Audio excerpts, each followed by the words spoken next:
Rarement le palais de justice d'Ottawa n'avait vu un tel déploiement, les caméras sur le qui-vive pour capter ce moment. Mike Duffy, sorti de l'ombre pour faire face à la justice, loquace comme sénateur vedette des conservateurs, le voilà silencieux au banc des accusés. Nous dirons ce que nous avons à dire devant la cour, affirme son avocat.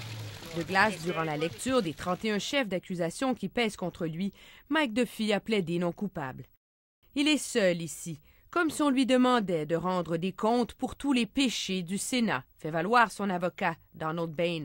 Il plaide que Mike Duffy a été entraîné de force dans l'engrenage des tactiques du bureau du premier ministre qui voulait étouffer l'affaire et qu'il a capitulé sous la pression intenable de Nigel Wright et de son entourage. Et voilà qu'il lève le voile sur des détails inédits, invoque qu'en entrevue à la GRC, Nigel Wright a expliqué que le 22 février 2013, il a clairement informé le premier ministre du stratagème pour que Mike Duffy rembourse les sommes en litige, plaide qu'il s'agissait d'une erreur, le tout serait coordonné avec des lignes de presse. Nigel Wright aurait aussi reconnu qu'il s'apprêtait à forcer la main d'un membre du caucus pour rembourser des frais auxquels il avait peut-être droit, juste pour tourner la page sur le scandale. C'est ce stratagème que Stephen Harper aurait autorisé le jour même. Et c'est dans ce contexte, donc, que Mike Duffy aurait accepté le fameux chèque de 90 000 $ de Nigel Wright. La couronne plaide plutôt que la preuve établira que le sénateur était au moins un partenaire à part entière dans cet arrangement, voire même l'instigateur. Ça, c'est pour l'accusation de corruption. Quant à toutes les autres, de fraude et d'abus de confiance, il n'est pas nécessaire de compliquer indûment les choses, fait valoir le procureur Mark Holmes. Il était impensable, dit-il, pour le sénateur Duffy de se faire payer des frais de logement dans sa propre maison à Ottawa en faisant passer son chalet de l'île du Prince-Édouard pour une résidence principale.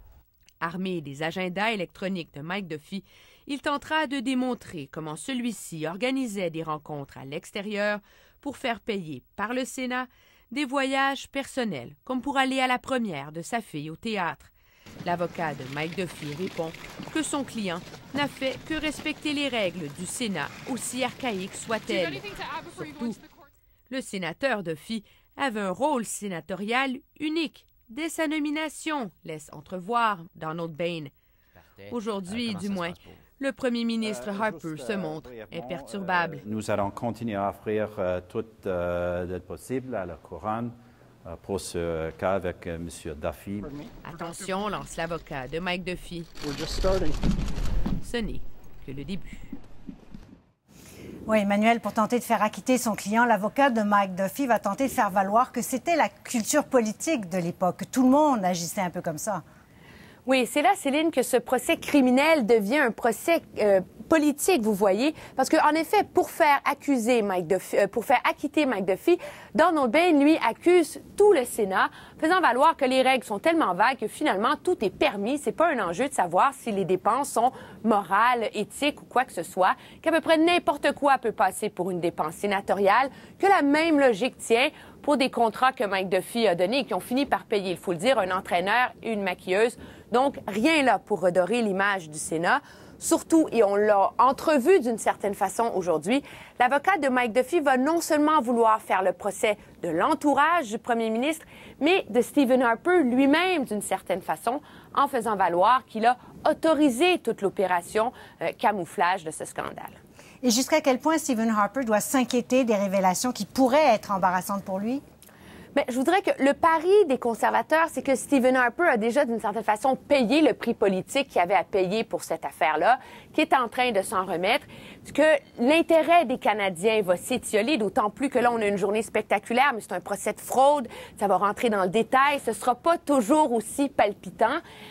Le risque, en même temps, c'est qu'il va y avoir des nouveaux documents, des nouvelles révélations et qu'on va voir cette affaire-là sous un nouveau jour.